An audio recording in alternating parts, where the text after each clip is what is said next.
group of skeptics are meeting in Toronto next month to question the events of 9/11. The meeting comes as thousands are set to gather to remember the lives lost on this, the 10-year anniversary of those attacks. The conspiracy theory meetings are set to take place at Ryerson University. Why are you having this on September 11th, the 10th anniversary? Well, I think the 10th anniversary is the appropriate occasion to sum up all the research that's been done over 10 years, which suggests that the story we've been given about 9/11 is not true. We are actually researchers, in my case, university professor for 30 years, doing my best research on this, and we're trying to determine what happened, why it happened, and who did it, those kinds of questions. And we're saying the official story is wrong. I think if you open your mind to the possibility that we're right, it's not insensitive, it's actually crucial. Why would Canadians want to build their foreign policy and their domestic policy on a lie? Anniversaries are important, and we knew that the 10th anniversary of 9/11 would be important one way or another, whether we did anything or not. And I had some fears about how it would be used. It would be used to promote myth and lie and deception. It might be used to reinvigorate the flagging war on terror. There's always Syria, there's always Iran, and so on left to go. But there's another way that it also could be used that I worried about, and that is to put the whole thing to bed, so to speak, to say this is now part of history. This is not the present anymore, this is the past. And because it's the past, it'll be in the history books and the kids will read it. That is the official narrative, the lie about 9/11. And I thought, in order to try and prevent that, we've got to have an event on the 10th anniversary which will say, this isn't over, this is just beginning. This is just beginning. The events of 9/11 have served as a cause or pretext for two major wars, producing incalculable suffering in Iraq and Afghanistan, and increasing instability throughout the Middle East. 24 Canadians were among the direct victims of the 9/11 attacks. 6 times that number of Canadian soldiers have died in Afghanistan in the longest running of the 9/11 wars. And the kettling and mass arrests of more than 1,000 peaceful demonstrators at last year's G20 protests in Toronto, while the police made no attempt to interfere with the actions of a disorderly minority, was one sign of the extent to which civil liberties have declined in post-9/11 Canada. The importance of 9/11 as a historic turning point, then, is not in doubt. But much of what happened on that day, in the period leading up to it, and in its immediate aftermath, remains in doubt, in terms most particularly of the agencies and causalities involved in that sequence of events. Our 4-day hearings, then, will thus have a quasi-judicial structure. The presentations of the expert witnesses will be evidence-based rather than speculative. The methodologies involved, whether those of the physical or the social sciences, will be rigorous, and the information that the witnesses present will receive a further critical sifting at the hands of the panelists, both in the questions they put to witnesses and also subsequently in their final report. The hearings are not a new investigation in themselves. The hearings will provide a succinct summary of the strongest evidence that a new investigation is immediately warranted and that the international community cannot abdicate this responsibility any longer. Instead of convening a traditional jury panel, we decided to gather together an international panel of prominent individuals who have agreed to do what governments and major media outlets around the world have so far refused to do: look at the evidence objectively and decide whether it deserves wider attention. In selecting panelists, we looked for 2 qualifications in an individual: someone who is, 1, highly credible, and 2, open to objectively assessing the evidence. Ferdinando Imposamato is the honorary president of the Supreme Court of Italy.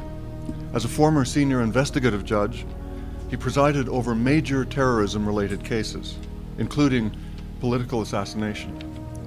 A former senator who served on the Anti-Mafia Commission in 3 administrations, a former legal consultant to the United Nations on drug trafficking, and the author or co-author of 7 books on international terrorism, state corruption, and related matters. He is also a Grand Officer of the Order of Merit of the Republic of Italy. Herbert Jenkins a professor emeritus of psychology at McMaster University, worked in major research laboratories before coming to McMaster in 1963, an influential figure both in the psychology of learning and judgment, and also in the development of new forms of interdisciplinary curricula that have been widely imitated in other Canadian universities. He was awarded an honorary doctorate by McMaster University in 2009 in recognition of his impact in both fields. David Johnson is a professor emeritus of urban and regional planning at the University of Tennessee. A fellow of the American Institute of Certified Planners, he served on the staffs of the Boston Redevelopment Authority, the Washington National Capital Planning Commission, and the Regional Plan Association of New York. A former chair of the planning departments at Syracuse University and at Ball State University, he is also a past president of the Fulbright Association of the United States. Richard B. Lee, our fourth panelist, is a distinguished professor emeritus of anthropology at the University of Toronto, a fellow of the Royal Society of Canada, a foreign honorary member of the American Academy of Arts and Sciences, and a foreign associate of the National Academy of Sciences. He has served as president of the Canadian Anthropology Society and the Canadian Ethnology Society, and holds honorary doctorates from the University of Fairbanks, Alaska, and the University of Guelph. Over the course of 4 days, the panel will listen to evidence that has been collected over the last 10 years that contradicts the official government version of events. Each witness will present an opening statement and then answer questions posed by the panel. The panel has been given considerable latitude in the subject and nature of the questions they may ask, and we expect the witnesses to answer every question to the best of their knowledge. After the hearings have adjourned on the fourth day, the panel will reconvene over the following weeks and months and make a decision on which aspects, if any, of the evidence presented deserves further investigation by governments with subpoena and political power. The panel will then publish a final report, which I will help draft and edit, setting forth a recitation of the evidence presented and the panel's conclusions regarding the strength of the evidence and recommendations on how to proceed. Thank you for continuing on the path to seeking the truth on this 10th anniversary of 9/11 and for inviting me to speak to you. My name is Laurie Van Auken. On September 11, 2001, my husband Kenneth went to work at Cantor Fitzgerald in the North Tower of the World Trade Center. Ken was on the 105th floor of Tower 1 when American Airlines Flight 11 hit his building. Soon we would learn that there would be only a congressional investigation and only into the intelligence failures that led to 9/11. But by then we knew that every governmental agency had failed us on September 11th. NORAD, the FAA, the DOJ, in addition to the FBI, CIA, and NSA. We wanted an investigation into all of the actions and failures that had led to the deaths of our loved ones and so many others on that horrible September day. The four of us, Mindy Kleinberg, Patty Casaza, Kristen Breitweiser, and I, became the September 11th advocates. Soon, other victims' family members from other states began referring to us as the Jersey Girls. We wanted 2 years for the investigation, but got only 18 months. Initially, only $3 million was allotted compared with $50 million allotted to investigating the Challenger explosion. We wanted subpoena power for each commissioner, but with pressure from the Bush-Cheney White House, there was an agreement made that would allow subpoena power only if the chair and vice chair, or at least 6 commissioners, voted for it. The first commission hearing was in March of 2003. Unbeknownst to us, our real work was just beginning. As watchdogs of the commission, the next 2 years of our lives were exhausting and exasperating as we battled the White House, Congress, the commission's executive director, Philip Zelikow, and at various times both with and against the 9/11 commissioners themselves on the various issues that arose. We fought along with the commissioners to get more money for the commission, to get an extension of time, to get access to important White House documents, and to get Condoleezza Rice to testify. We battled against the commissioners, trying to get them to subpoena recalcitrant witnesses and agencies, and were outraged when we learned they were using minders in interviews. We tried in vain to get them to fire their conflict-laden executive director, Philip Zelikow, and fought against allowing Bush and Cheney to testify together in a void with no transcript and no press. The 9/11 families, or at least some of us, were hoping for a real investigation with scholars and experts in the appropriate fields and evidence to back up the work. We had wanted true independence from politics. We had fought so hard to get this commission and did not want someone who clearly had huge conflicts of interest to be running the investigation. But unfortunately, that's what we got. 10 years after the 9/11 attacks, the old questions still linger and new ones have arisen. A real investigation into 9/11 has never been done. This is incredible considering the direction that we have taken as a country. The passing of the Patriot Act, entering 2 wars, and our entire foreign policy has all been based on the official account of 9/11.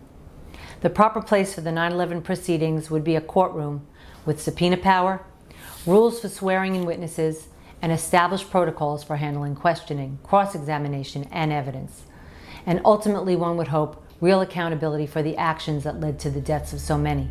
I represent 1,550 architects and engineers who are calling for a real investigation into the destruction of the 3 World Trade Center high-rises on 9/11. We are gathering together to demand a real investigation that accounts for all of this evidence, that uses the scientific method relative to its examination, that uses immunity to bring forth witnesses, and it takes testimony under oath. That'll be a real investigation. And we don't know who is capable of performing that yet. That's beyond our area of expertise. But we hope the Toronto hearings will aid us toward that end. Building 7, which was across the street from the main towers, also collapsed and provided us with the first example that we recognized of a building collapsing as a result of fire. Up until 9/11, we had never had a collapse of a protected steel building. But we've now had one.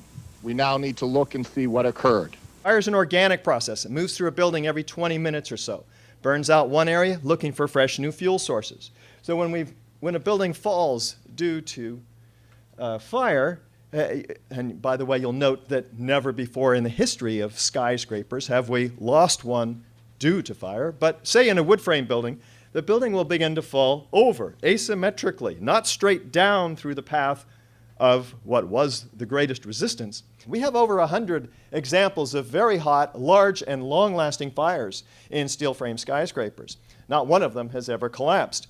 For instance, the 6-hour fire over 5 floors in New York. In LA, 3.5 hours over 5 floors. In Philadelphia, 18 hours over 8 floors. And in Caracas, Venezuela, 17 hours over 26 floors. Not one of these has ever collapsed. Now, here is some mid-rise buildings that have collapsed due to earthquakes in this case. We have the building falling over to the path of least resistance. It's a chaotic process. Note that you can see at the bottom on the ground what was a building. It's recognizable as a building. The structural steel components have not dismembered from each other. The concrete is not pulverized to powder. This is really important because when we look at the 3 high-rises on 9/11, we see something quite different. Prepare yourself. These buildings were blown up with explosions.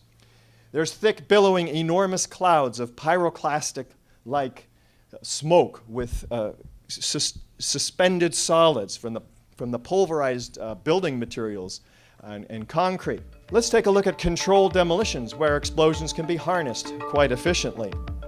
We have hundreds of examples from all across the country from which to make our comparison.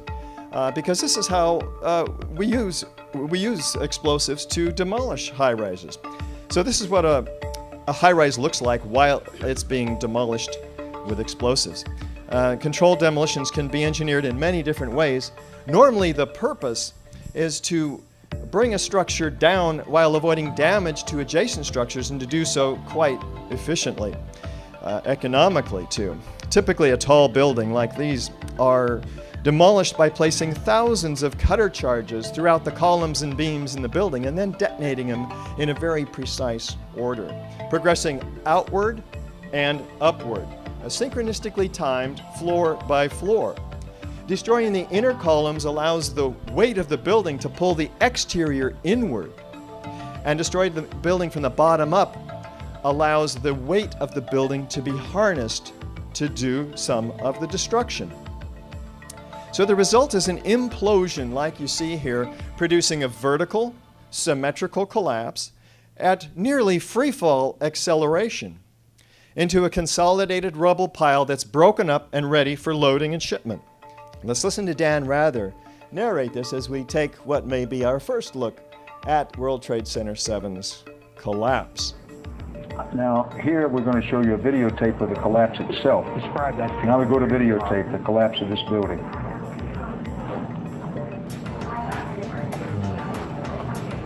It's amazing. Amazing, incredible, pick your word. For the third time today, it's reminiscent of those pictures we've all seen too much on television before, when a building was deliberately destroyed by well-placed dynamite to knock it down. Is there a straight down symmetrical collapse of this building into its own footprint? Let's look from West Street.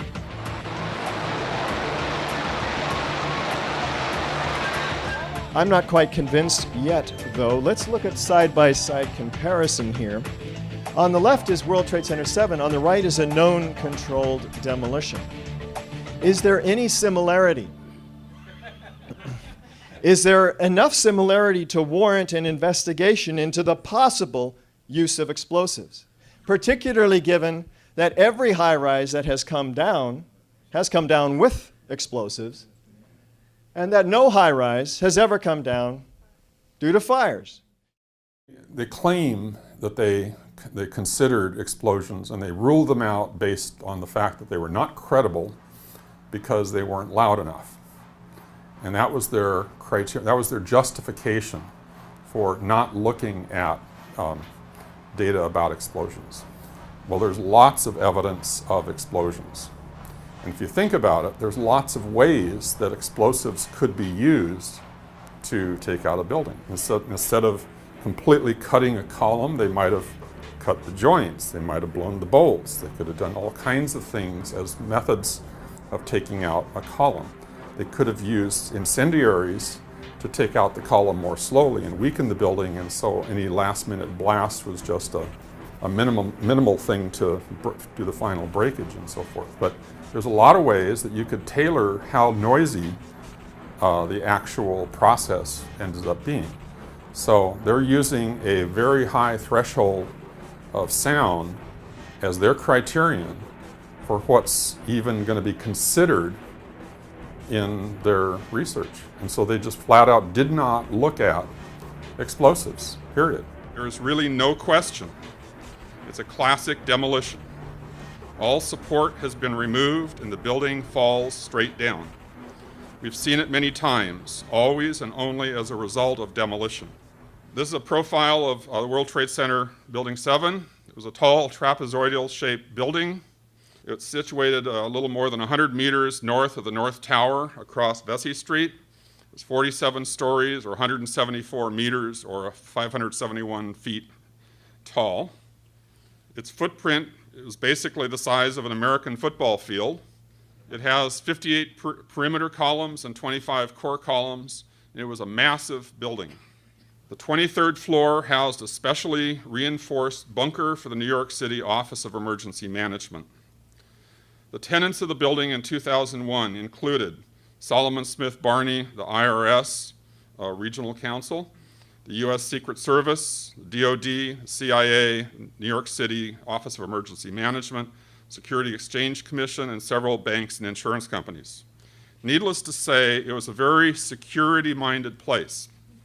A student took a video of me dropping a soccer ball from a ladder. I imported the video into Tracker, then marked the position of the ball in each frame. Tracker captures the position and time data from which it can compute velocity and acceleration and graph anything versus anything else, basically. This is a graph of velocity versus time for that soccer ball as it's dropped. And notice that the slope, this basically is a linear graph when you take velocity versus time when there's a constant acceleration. So note here the slope is nearly constant at about 9.8 meters per second squared. Notice how in the end it deviates from a straight line, because as the speed builds up, the drag increases, and so you're actually getting a little bit of a noticeable effect due to air resistance, even just from a ball dropping a few meters like that, okay? So air resistance, as subtle a force as it is detectable. This is a graph for the roofline of WTC-7. Note that for well over 2 seconds, the graph is linear, so the acceleration, similar to the soccer ball, the acceleration is constant. The slope of the linear portion of the graph is essentially equal to the acceleration of gravity within the margin of error of the measurements. In other words, for this building, even though it is falling straight down through its own supporting structure, free fall actually happened.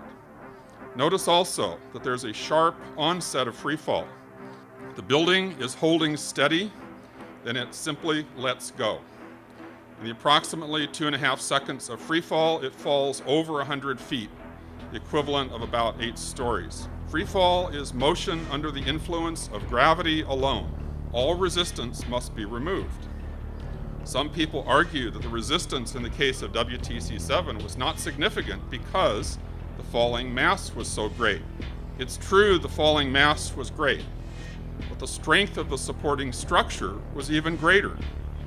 The structure was built to support 3 to 5 times the actual load. When it does eventually engage the structure, the rate of acceleration slows, then actually decelerates. And that's what you'd expect when you actually have engagement between the falling mass and the structure. As NIST is basically saying that the top part is crushing the structure, it should have been looking like that all along. The building has the strength to decelerate this falling mass. It's just that it wasn't happening. During free fall, all of the potential energy is converted into kinetic energy. But if any of the energy is used for other purposes along the way, such as crushing the concrete or deforming the steel or throwing things around, there will be less energy available to be transformed into kinetic energy because some of that energy was getting siphoned off for other purposes. In the case of WTC-7, all of the energy was transformed into kinetic energy. So therefore, the work needed to destroy the structure was not available. It had to come from some other source. The fact of free fall is literally proof of demolition. NIST desperately wanted to claim that free fall did not occur because they knew that actual free fall would be a smoking gun for demolition. So instead of a head-on comparison of the acceleration of the building to the acceleration of gravity, they focused on the completely meaningless notion of free fall time. They said that the fall of the building took longer than free fall time, and to make even this work, they had to falsify their time measurement. Here's the 5.4 second interval they measured. I put a clock on the screen. There's the fall of the building. That's 5.4 seconds. Now here it is, backward in slow motion, and see if you can tell when the clock should have started to be a fair timing of the fall.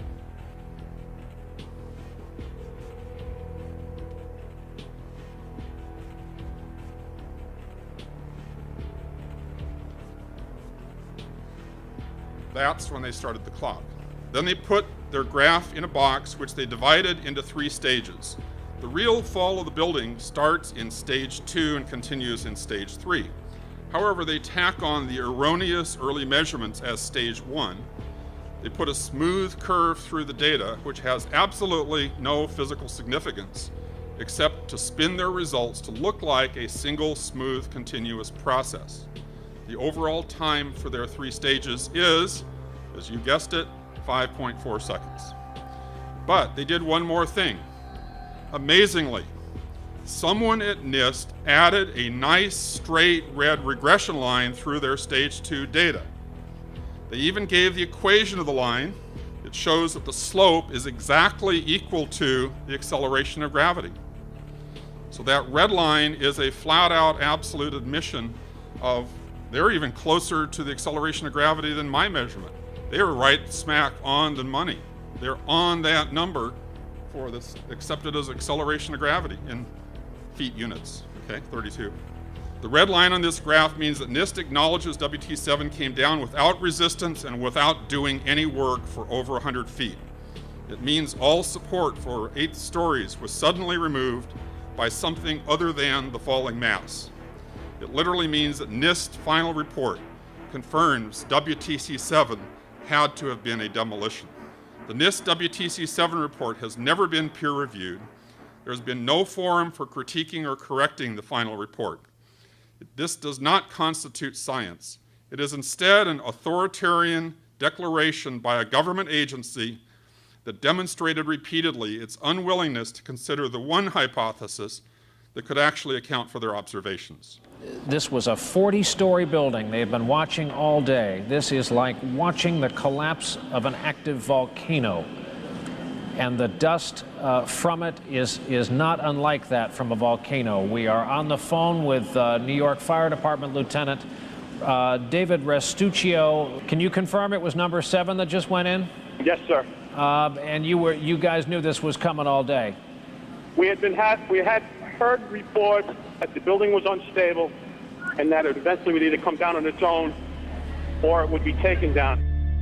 Conspiracy theory is a way of trying to discredit inquiry.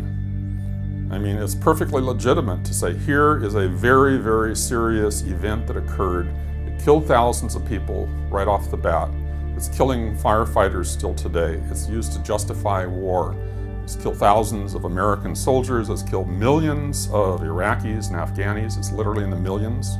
And to consider that investigating the roots of that is somehow not legitimate, or that you have to be somehow psychologically impaired, some sort of conspiratorial thinking. They're trying to psychologize all this to where people can dismiss people who even ask these questions. I think it's being a responsible citizen to ask questions of your government and to not just take what they say without any kind of critical thought. There's just so many anomalies, so many things that are absolutely dead wrong that are still being promoted today as a myth to the general public. And the general public, in my opinion, is buying it. They're probably just like I was. Before I look into the details, well, sure, why wouldn't you buy it? But the devil's in the details. That's where you have to look, and that's where this whole thing just comes apart at the seams. The heat of the fire would have softened both the floor trusses and the outer columns they were attached to. When the steel became weak, the trusses would have collapsed. And without the trusses to keep them rigidly in place, the columns would have bent outward and then failed. Once the trusses fail, the floors they were holding cascade down with a force too great to be withstood. The result is what's called a progressive collapse, as each floor pancakes down onto the one below. Now, what do we notice left standing? They forgot to keep going, and there's something left standing. This is a strong core, 47 columns. They weren't just freestanding spaghettis. They were all interlaced and tied together. It was, in essence, a freestanding structure. This is a collapse in New Zealand from the earthquake, unfortunately. And what do we have here? What do we see? We see pancakes. We see large chunks of floors. This was a 6 or 7 story building that came down. What did we see at ground zero? We had 110 floors. Did we see one complete floor? How about the roof? Did we see the roof? There was no load on top of the roof. We see nothing. We see cut steel, all cut up steel, but no 1 acre size floors.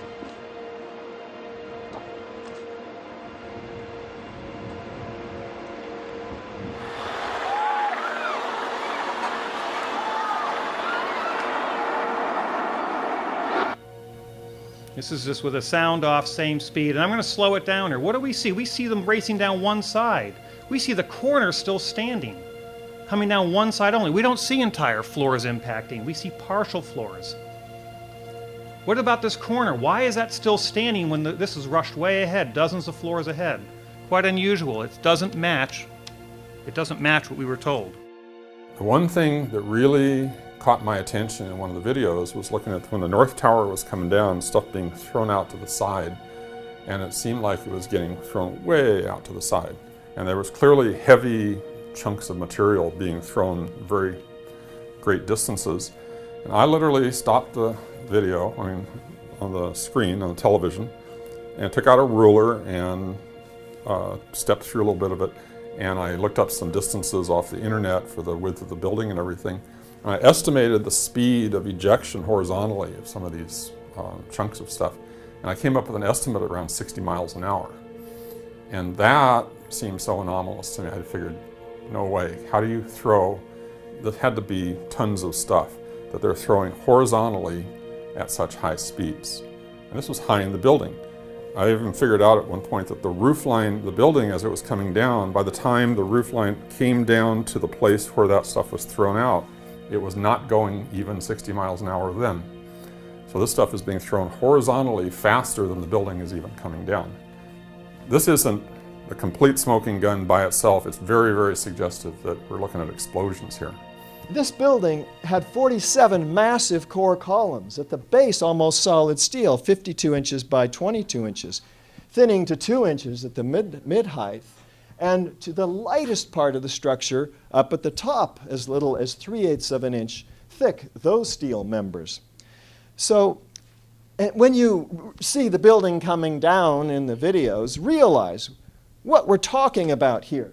There's more steel on the facade of this building with these 14-inch square tube columns every 3 feet 9 inches marching across this building than there is windows. That collapse had to come down through this steel. Here's the North Tower. We're told this upper block drove the rest of the building down. The planes hit here. There's no movement down from here until about now. Once again, this upper block is destroying itself in what can only be described as a miniature controlled demolition, if you will, of the top 15 stories. There's nothing left to drive the rest of the building down at any speed.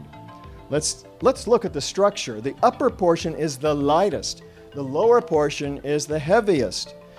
Let's compare. If you look at Newton's third law of motion, there's an equal and opposite reaction against a lighter object striking a heavier object. Hey, it's the same if you drop the lighter object onto the heavier object. Equal and opposite destructive force. Which one will give up the ghost first? But take a stop-start look now. Stop, bands of explosions wrapping all the way around the building like the first responders described. That upper portion is destroyed first. Let's take a look from below. A lot of violent activity with squibs, isolated explosive ejections occurring underneath. In a moment, we'll talk about the lateral ejection of this material. But take a close look now at the corner where you see developing a series of explosions rapidly advancing down the corner of the building much faster than the rest of these explosions, almost as fast as the free-falling objects. Let's look at the South Tower. It's hit 30 stories down. It does begin to tip over a little bit, but then it's completely destroyed, almost disintegrated in this cloud. It doesn't end up in some mass on the ground below. So we have asymmetrical damage from the airplanes and the fires and asymmetrical loading from this portion of the building, which is continuing its angular momentum, theoretically, falling 22 degrees off the building. And yet, watch what happens below. Complete symmetrical destruction all the way down to the ground, just like the first responders described. Buildings came down essentially in free fall, and this is an important starting point. This violates two fundamental laws of physics, one being the law of conservation of momentum, and another being the law of conservation of energy. The first law means that hundreds of thousands of tons of material in the cold lower section should have slowed the upper part of the building simply due to the mass of the lower section. The second law requires that deformation of the lower section would consume energy, slowing the fall even more. The theory that was claimed to be the most probable root cause for many years, called the pancake theory, in which the floors pancake down upon each other, is no longer supported by NIST. It's really no longer supported by anyone. And since 2004, when my former company did test models of the floor assemblies, the pancake theory has no longer been viable. The only 3 instances of a skyscraper suffering global collapse due to fire occurred all on the same day in the same place. There have been many raging building fires, much worse than existed in any of the World Trade Center buildings, but no global collapse has ever resulted from those fires. We can see from these photos that the towers appeared to have exploded, starting at the top and then going all the way down.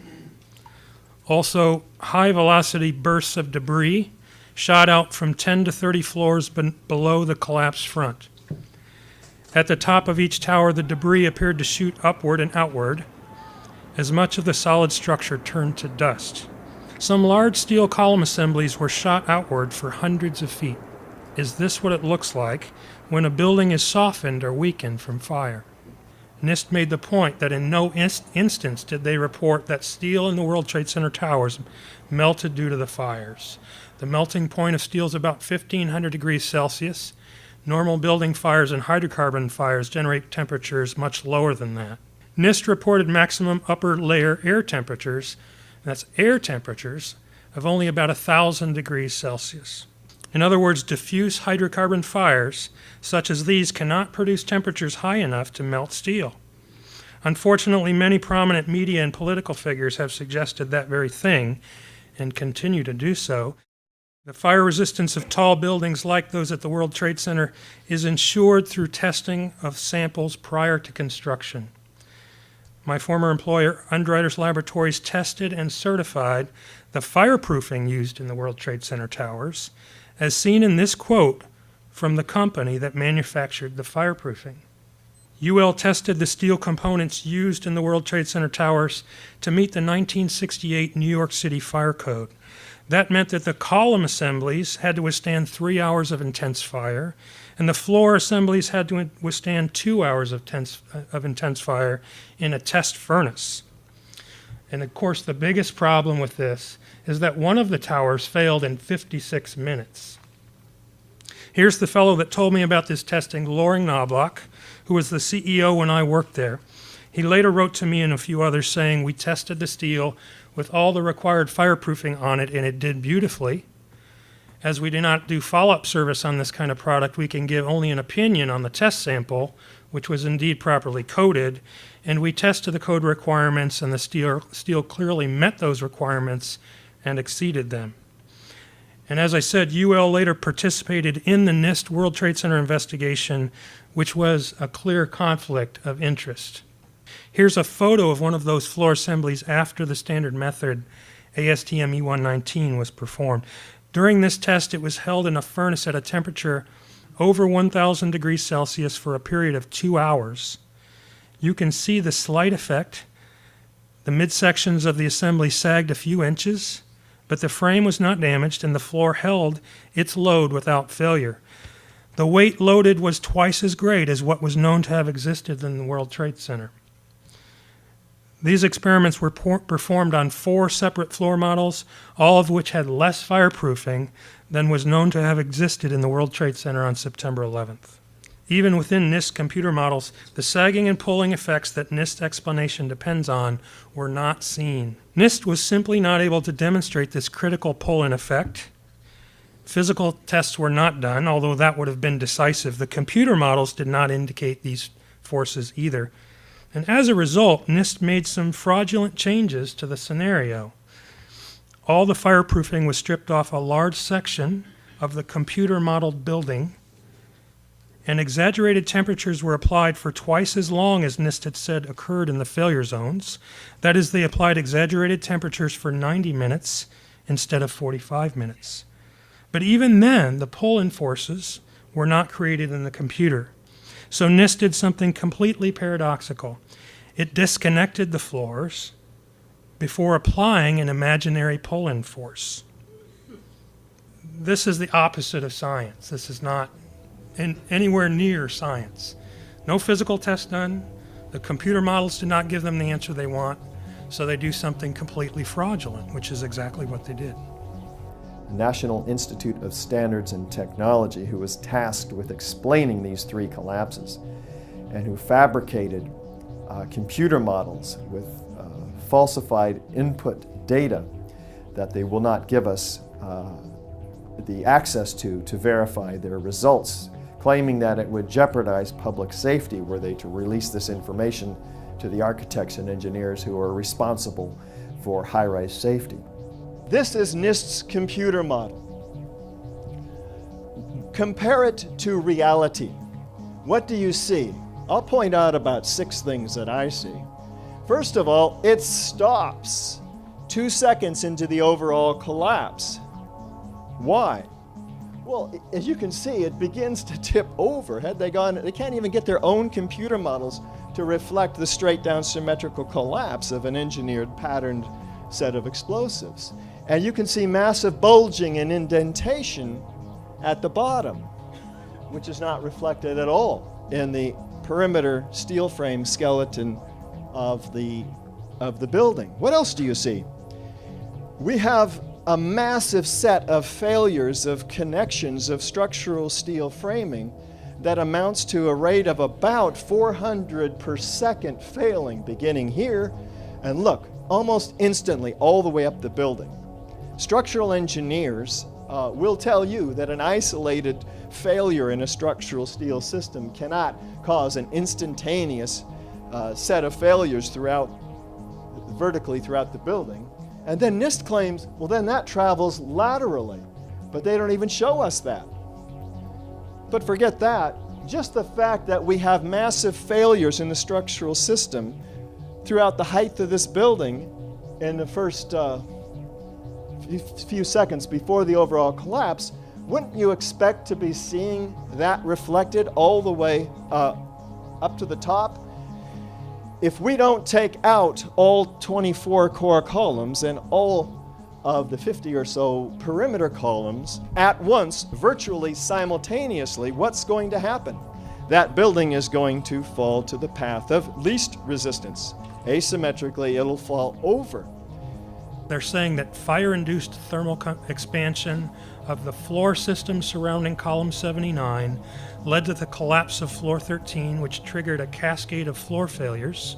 In this case, the floor beams on the east side of the building expanded enough so that they pushed a girder spanning between 2 columns, and this caused the girder to walk off its seat. The most recent explanation for both the towers and World Trade Center 7 is false, but there's also a good amount of evidence now that points towards the explosive demolition of all 3 buildings, including the finding of incendiary and explosive materials in the World Trade Center dust. Now, one of the things that was found in the dust is that there were small iron microspheres found in the dust. These are very small spheres and they're round. And the reason they're round is, the only way they could have gotten round is if they were molten at one time. And they have a lot of iron in it. So it's another evidence that we had temperatures high enough to melt steel or iron. Of course, and we also saw molten metal flowing from Tower 2. There it is pouring down there. So there's evidence of high temperatures. It's about 7 minutes before the collapse of Tower 2. All of a sudden it starts pouring out. What is this stuff? Can thermitic material cut or melt steel? First of all, what is thermate or thermite or thermitic material? I had never heard of thermite before 3 years ago, ever. Thermite is a mixture of iron oxide and aluminum. And when you add sulfur to it, they call it thermate. I decided to do a little research on thermite and to find out what it could or could not do. I could not obtain nanothermite, so I made small quantities of old-fashioned thermate, which is not considered an explosive, with ingredients that are legal and readily available. Thermate is difficult to ignite, and ordinary fuse is not hot enough. But a magnesium strip, which burns white hot, will ignite the thermate given off heat and white smoke. In addition to giving off heat and white smoke, thermate produces lots of small spheres of iron. These iron spheres are a natural byproduct of thermate and not from any steel, just like those iron spheres found all through the dust. Using an ordinary steel box tube, I had a slot milled along one edge.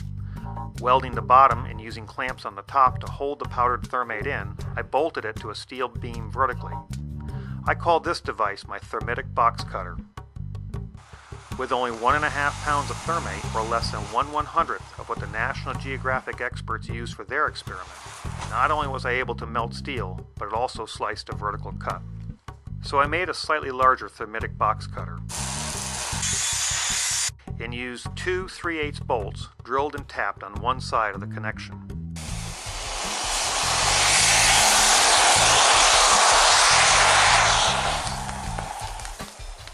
It only took a slight twist to break it completely off. I noticed as the thermate burned, it tended to lose its cutting power, perhaps because it could expand into the area where the box cutter previously burned. So I built a piston-driven box cutter using a compressed car hatch piston.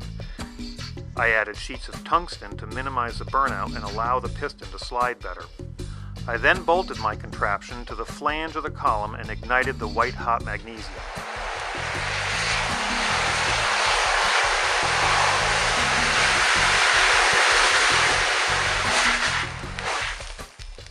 It appears that not only can thermate melt steel, but it can also cut vertical column.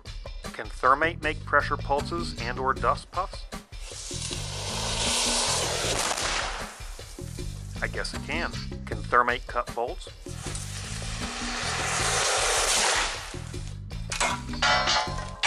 I guess it can. Can thermate be configured to cut just the bolt head?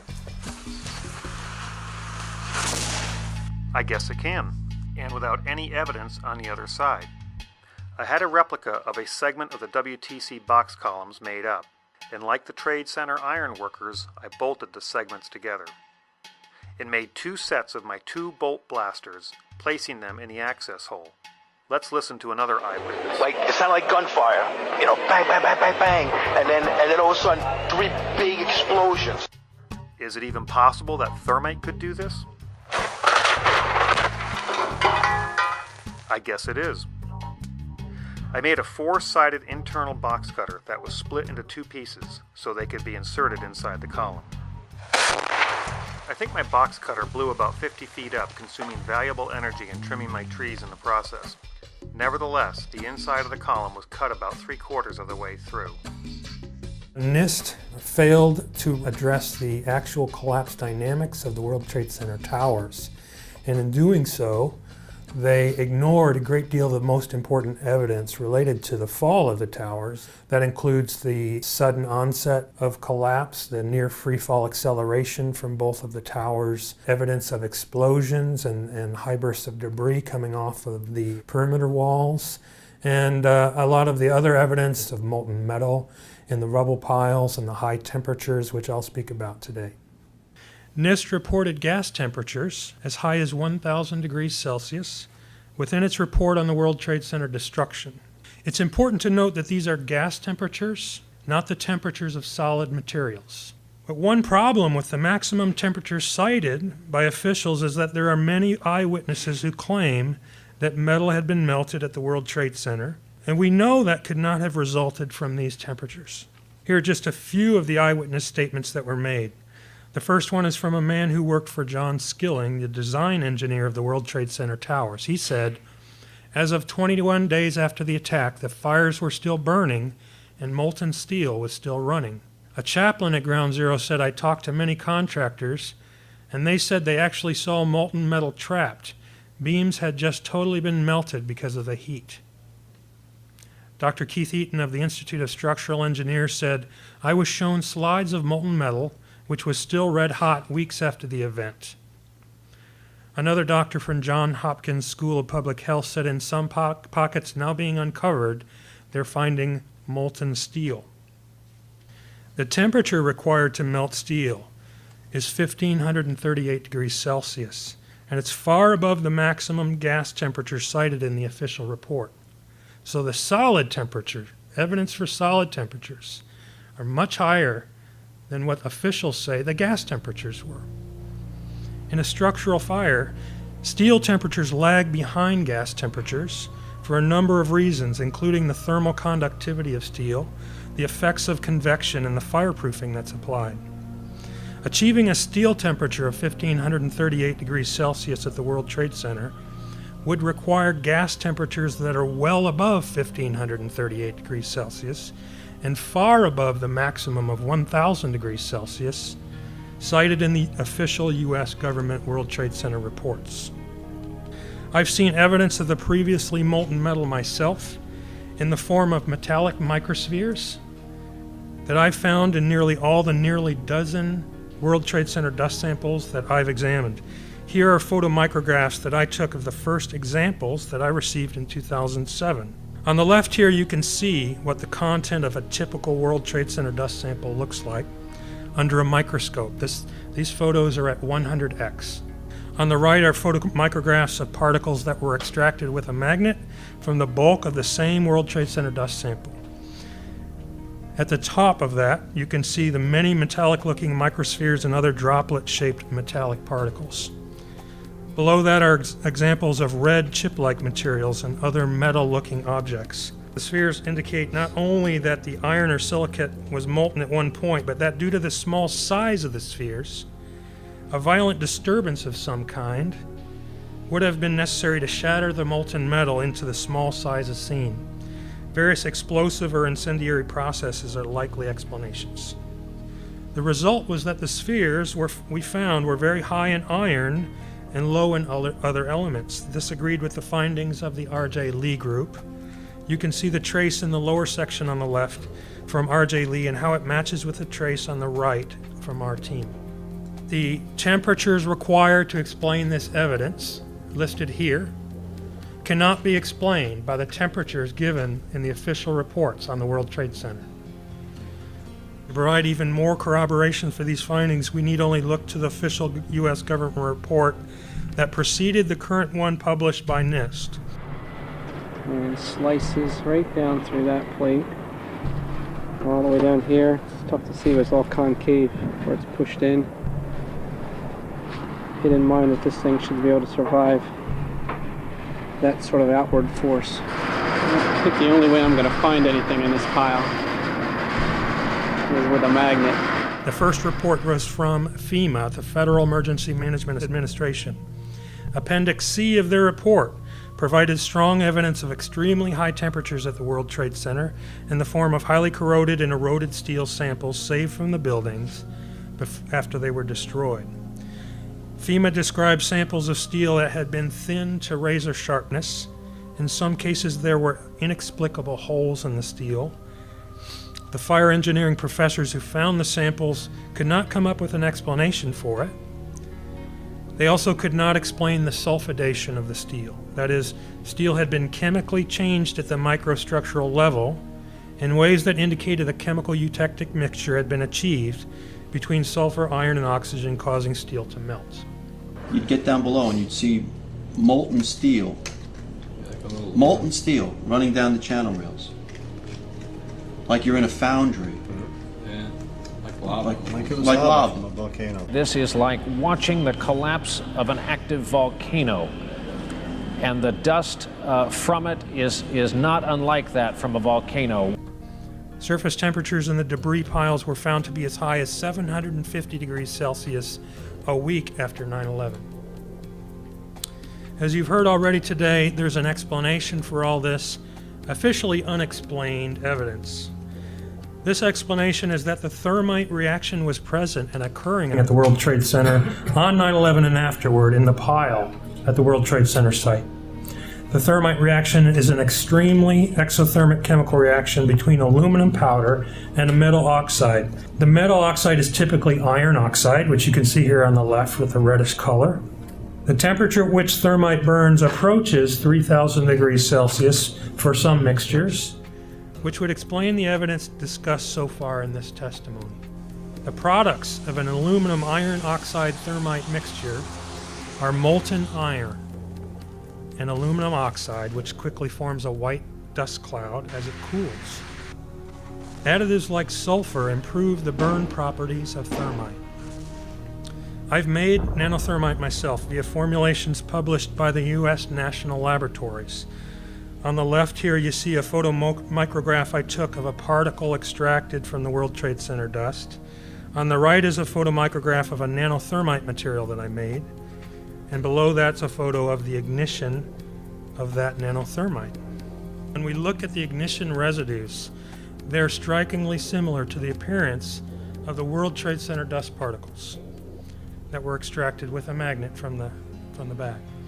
Both are the same colors, they show the same metallic microspheres, and both exhibit the same kind of vesicular formations that suggest high temperature reactions or explosive effects. This must have been ground zero where this thing blew up. Car after car after car, buses, completely obliterated and burned straight down to the steel. This is the destruction of the South Tower of the World Trade Center, viewed from a helicopter to the south. This particular video clip is rich in details that call the official story into question. Notice the numerous explosions on the west side of the building above the impact point. As the top 30-floor section falls, it tips to the east. It starts off intact, but then it disintegrates in mid-air. Gravity alone could not cause the top section to disintegrate. When an object is in free fall, there are no internal stresses. It should have hit the ground in one piece, but it didn't. Some of the debris is clearly being accelerated by forces other than gravity. These effects can be caused by late-firing explosives, which can produce a white smoke trail. White smoke, consisting of aluminum oxide, is a byproduct of the thermite reaction. While producing this video, I ran across one rocket projectile I had not seen commented on before. This one stopped mid-air and changed directions. Even taking perspective effects into account, this projectile lost one component of momentum and gained another. That requires an impulse. Note that the rocket trail does not point back to the building, but the point where the impulse occurred. Let's take it from the top. There's a lot going on. Watch for the smoking guns. Up until this point, I thought all the white dust coming out of the towers was crushed wallboard. There was plenty of wallboard and it's white. But this is not what wallboard would look like if you crush it and throw it out the window. These are rocket trails. It goes out like this and then it changes direction 90 degrees. And it still tracks a white smoke trail afterwards. What are we looking at here? This is rocket fuel. This is outrageous. And when I saw this first time, I said, that could be our red-grade chips.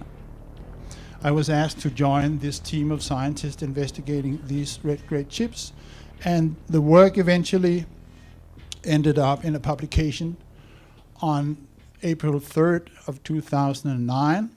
The paper is based on 4 samples. Janet McKinley's sample is on the corner of the World Trade Center Square Plaza, and the other one here is from the Brooklyn Bridge.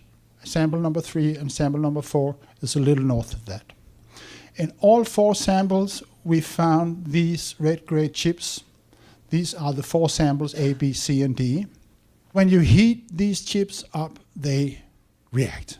We think that there is a pretty good resemblance between this chip, which has been ignited in the laboratory, and this chip, which has been found in the World Trade Center dust.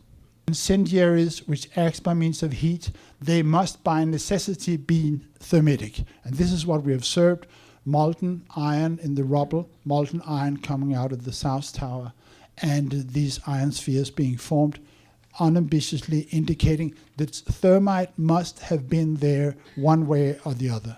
60 to 70,000 of people were exposed to the dust for an extended period of time. And they looked into the lung tissue of World Trade Center responders. The picture to the left here is from a lung tissue, and they found some thread-like tubular structures in 4 out of 7 patients which were ill, in numbers ranging from 11,000 to 230,000 per gram wet tissue. This is the same material which they found also in the World Trade Center dust. Formation of carbon nanotubes requires 3 conditions must be fulfilled. You must have very high temperatures, and you must have a source of carbon atoms, which means an organic chemical present, and you must have a metal catalyst, among which iron happens to be one of the best. This means that ignition of the nanothermite should be ideal circumstances for formation of nanotubes. This is a picture from the patients in the Mount Sinai study. This is what we find as a product of the nanothermite reaction. We could prove that your story is false. And I don't use the word prove lightly. But when you have people coming up with a story that violates the laws of physics, not just once, but repeatedly, you can say, okay, that story's wrong, and what we have to do now is hope that the people of the world have at least enough grasp of science to see what we want to explain, to understand what we want to explain here. The idea that these buildings came down because of explosions, and even more specifically because of explosives planted in the building, was an idea found all over the place on 9/11. On the scene by eyewitnesses, even on television, on the radio, in the paper. Very common. And it's important that we know that. It changes our perspective on this. So here's my first video. The reporter here is N.J. Burkett, and he's working for ABC News 7, and he's standing very near the towers. Take two. Take two and two, one. This is as close as we can get to the base of the World Trade Center. You can see the firemen assembled here, the police officers, FBI agents. And you can see the two towers. A huge explosion now, raining debris on all of us. So this man had to pick up, he and his companion had to pick up the camera and run for their lives. And I don't see any evidence that Mr. Burkett had a particular conspiratorial frame of mind. And he certainly didn't come around after the event. This is his spontaneous judgment, standing in a place of great danger. He says, before the material even hits the ground, a huge explosion now, raining debris on all of us. We better get out of the way. And he runs. And just so you know, he also had to run for his life when the North Tower came down a little bit later. And he described that as a blast. So here we have some people who are off screen in, I assume, their apartment or condo in New York City, watching and filming, in this case, the North Tower in the distance, and we can hear them talking in the background. And it's particularly the man who talks here that I want you to listen to. I assume it's Matthew Shapoff.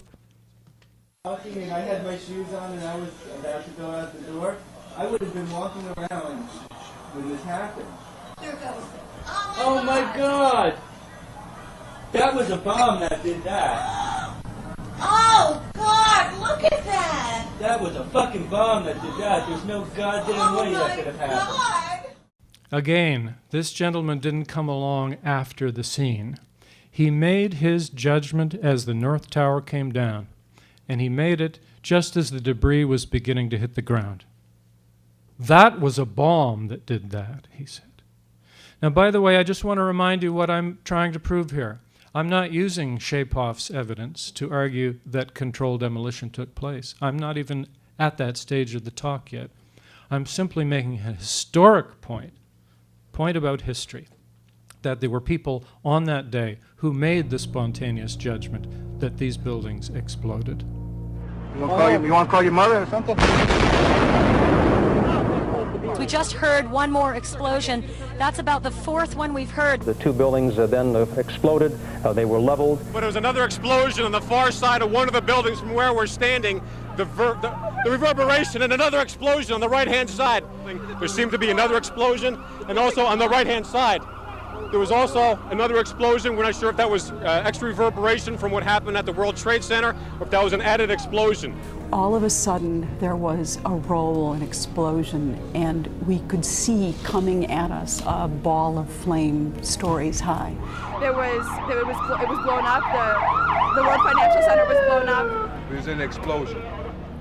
It was in the lobby, and the third explosion, the whole lobby collapsed on us. Was that a secondary explosion? Yes, it was. That was Yeah, definitely a secondary explosion. Because we was inside waiting to go upstairs, and on the way upstairs, the whole fucking plane blew. It was like 3 explosions after that. We came in after the fire. We came when the fire was going on already.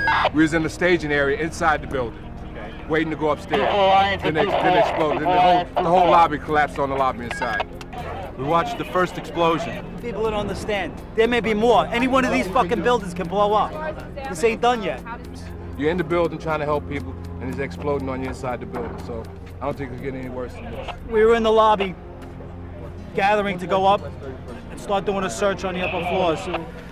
As we were getting our gear on and making our way to the stairway, there was a heavy-duty explosion. Yeah, that did look like there was an explosion as it went down. It went up. There was an explosion. We were on the support floor, which is a basement. Guy came in running. All his skin was out of his body.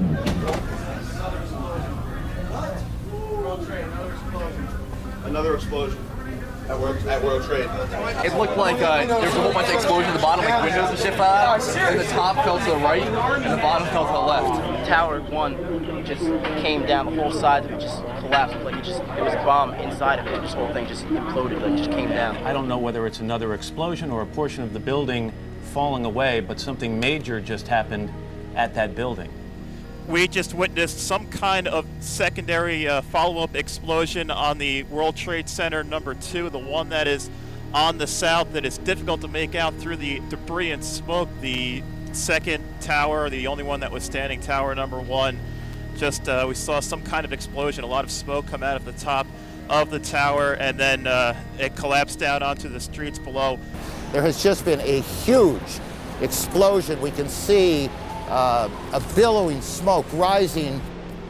My next example is from firefighter Christopher Fenyo, and this is taken from the FDNY oral histories. And he's talking about a period after the South Tower came down, that was the first tower to come down, and before the North Tower came down. So sometime roughly between 10 and 10:30 in the morning, it turns out there was a debate happening among firefighters at the scene. Quote, "At that point, a debate began to rage because the perception was that the building looked like it had been taken out with charges." In other words, not merely that it came down because of explosions in some general sense, but that the building had been rigged for demolition. They were debating that before 10:30 in the morning on 9/11. We made it outside. We made it about a block. We made it at least 2 blocks, and we started running. Floor by floor, it started popping out. It was if they had detonated. Yeah, if detonated. they were planned to take down a building. Boom, boom, boom, boom, boom, boom, boom. All the way down. I was watching it and running. All of a sudden, I looked up, and about 20 stories below, at least that's what it looked like to me, about 75 flights up, below the fire, I saw from the corner, boom, boom, boom, boom, boom, boom, boom, boom, boom. Just like 20 straight hits. Just went down, and then I just saw the whole building just went, and as the bombs were going, people just started running, and I sat there and watched a few of them explode, and then I just turned around, and I just started running for my life, because at that point, the World Trade Center was coming right down, right above us. This is very good eyewitness testimony. This, as far as I can tell, this footage is entirely independent from the Nade brothers film. That means this gentleman, Paul Amos, did not see the firefighters, and they did not see him. And here they are independently on the day itself, and we know it's the day itself. We can see Building 7 in the background during Paul Amos' testimony. The same gesture. Boom, boom, boom, boom, boom. Here's what he says. And by the way, this man doesn't guard himself. The firefighters don't go so far as to say they were explosions. They just say they looked like them. He doesn't guard himself. All of a sudden, I looked up, and about 20 stories below the fire, I saw from the corner, he's talking about the North Tower, the same building that the 2 firefighters were talking about. I saw from the corner, boom, boom, boom, boom, boom, boom, boom, boom, boom, just like 20 straight hits, just went down. And then I just saw the whole building just went, and as the bombs were going, people just started running, and I sat there and watched a few of them explode. And then I just turned around and I just started running for my life, because at that point the World Trade Center was coming right down. The fire trucks that were there originally were on fire. Windows were blown out. Cars were exploding.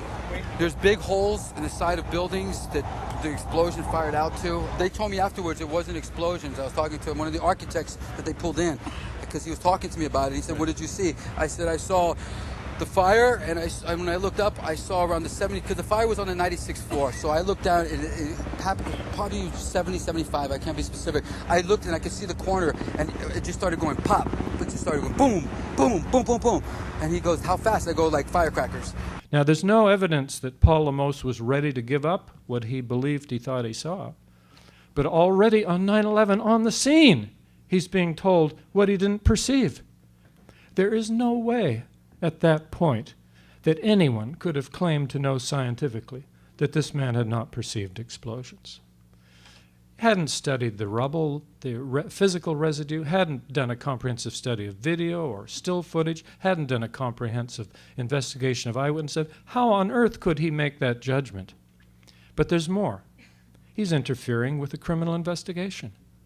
I don't care whether you look at this as a homicide investigation or a fire investigation or a bombing investigation. In all three cases, it's clear that eyewitness testimony is important and that you go to the scene and you gather it. You don't tell eyewitnesses what they did and didn't perceive. This eyewitness evidence has been ignored or suppressed by the 9/11 Commission and the National Institute of Standards and Technology.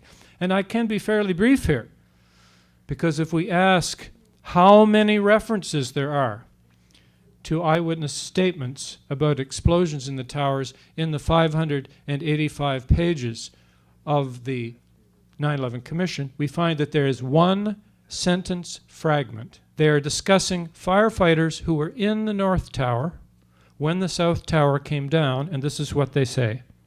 Those firefighters not standing near windows facing south had no way of knowing that the South Tower had collapsed. Many surmised that a bomb had exploded. That's it, in 585 pages. This implies that eyewitnesses who thought there were explosions were in the North Tower at the time the South Tower came down. In fact, most of them weren't. It also implies that they made a mistake.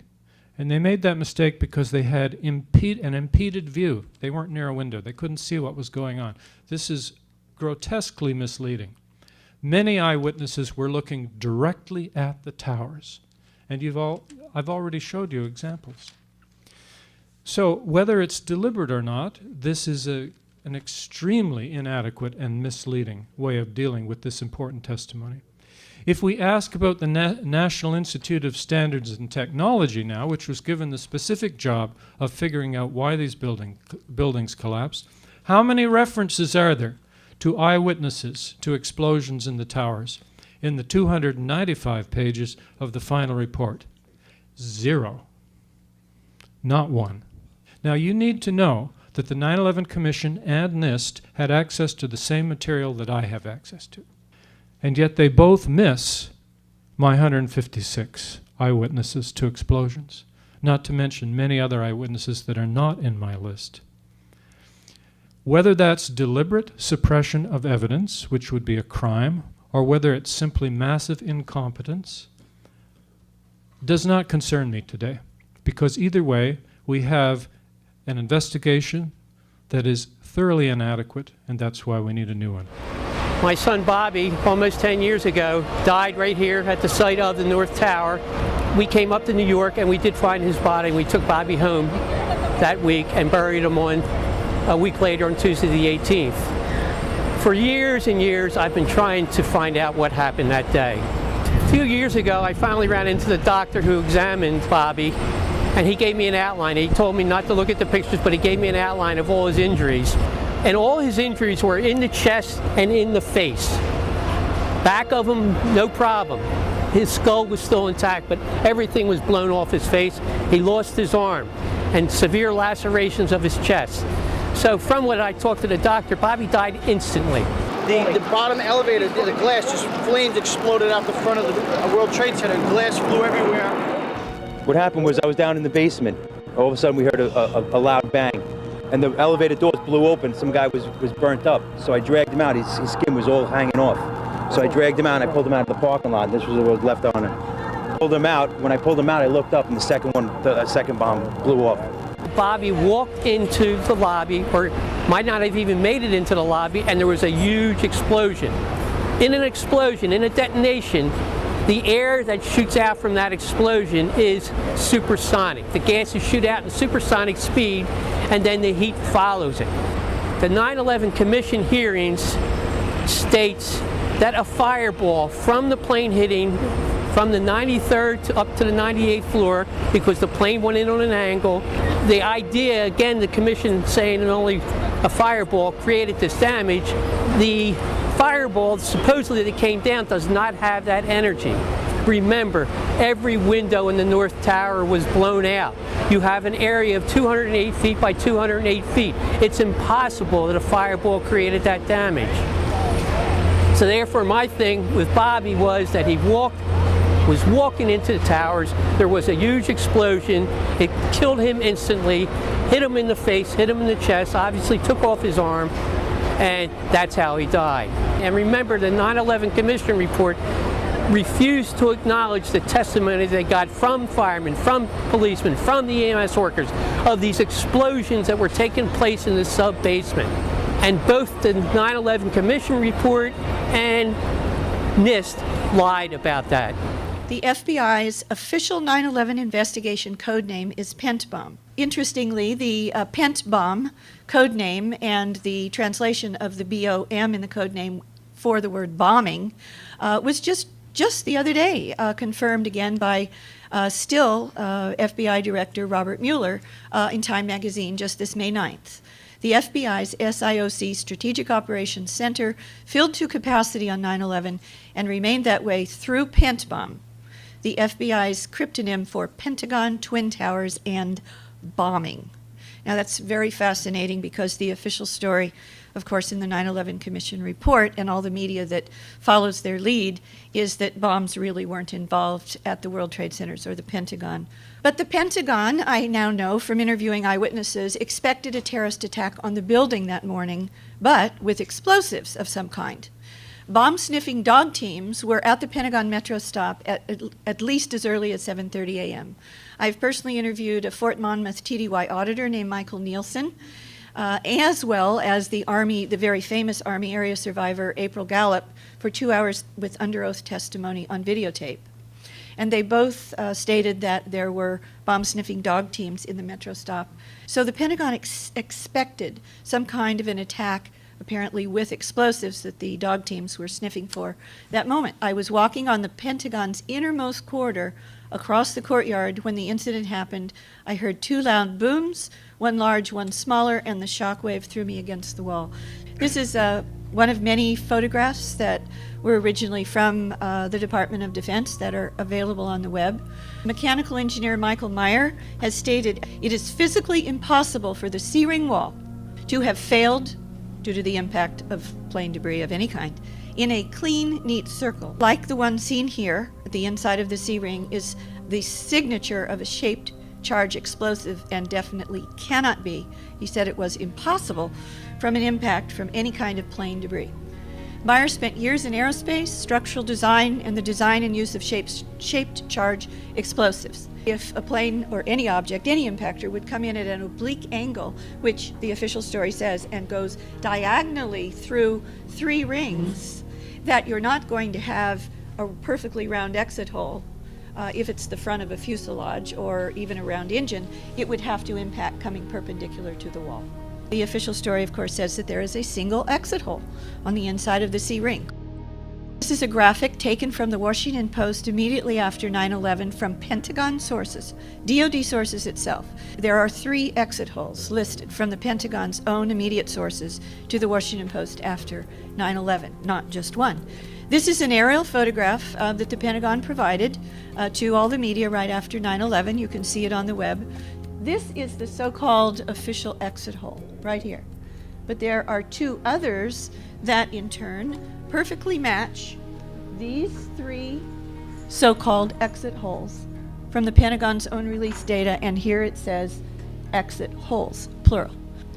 The government lied about inside explosions. Do you think it's telling the truth about the one and most famous outside explosion in the 5 famous frames from the 2 videotapes of the security cameras in the parking lot of the Pentagon that the videotapes were released in the Moussaoui trial in August of 2006? The 85 videos that were confiscated by the FBI There was an FOIA request. The FBI FOIA officer was honest and did an analysis of those 85 videotapes and came back to the person who requested it that there were only 2 of the 85 that in any way could be interpreted as showing an impact on the building, and those are the 2, and they do not show a plane. NORAD was notified about American 77 at 9:24 that morning, roughly 14 minutes before the Pentagon was officially hit. Why were the F-16s from Langley Air Force Base, about 130 miles away, not able to get to the Pentagon in time to prevent the attacks?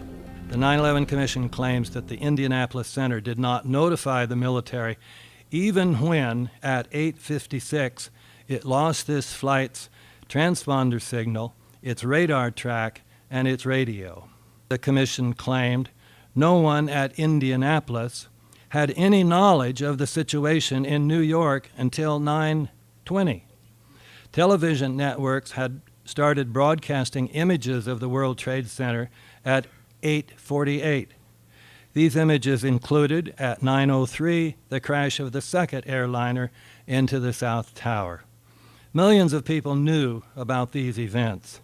How can we believe that no one at the Indianapolis Center had any knowledge of the situation in New York until 9:20? As soon as you know you had a hijacked aircraft, you notify everyone. The notification gets broadcast out to all the regions. During the time that the airplane coming in to the Pentagon, there was a young man who would come in and say to the vice president, the plane is 50 miles out, the plane is 30 miles out. And when it got down to the plane is 10 miles out, the young man also said to the vice president, do the orders still stand? And the vice president turned and whipped his neck around and said, of course the orders still stand. Have you heard anything to the contrary? Mineta assumed, he said, that they were orders to have the aircraft shot down. But no aircraft approaching Washington was shot down.